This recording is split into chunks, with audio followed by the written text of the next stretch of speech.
Сәлем достар, бүгін копилканың формасын қайдан алу керектігін, қандай гипс қолдану керектігін мен сіздерге айтатын боламын. Біздерге копилканың формасын OLX-тен, сату кезеттен, фикс прайстан заказ беріп алсаңыздар болады.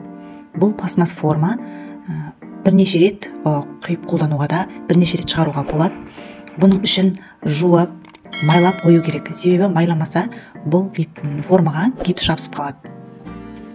Және де қыздар, гипс біздерге каз гипс қолдануға болады. Алина гипс, бағаналы гипс. Гипстердің сыртында Г4, Г5, Г6 деген өзінің номері болады.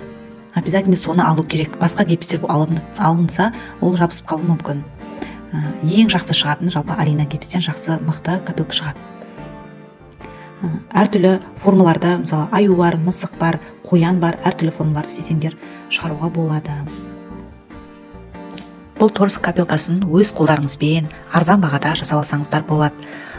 Бұның видеосы менің алдыңғы айтып кеткен видеомда көрсетілген. Қалай жасау керектігін оңай тәсілмен 1500 теңгемен жасап, бірнеше копилка жасап алсаңыздар болады. Бір форма жасасаңдар, одан бір формадан бірнеше копилка шығара аласыздар. Человек-пауктың да формасын шығарып алуға болады. Қандай сувенирлер бар, солардың әртүрлі формаларын шығарып алсаңыздар болады. Мысалы, еліктің де копилкасын алып, магазиндерден, базардан алып барып, осындай силиконовый формадан әдейі осындай еліктің формасын шығарып алып, форма жасағыларың келсе жасап алсаңыздар болады.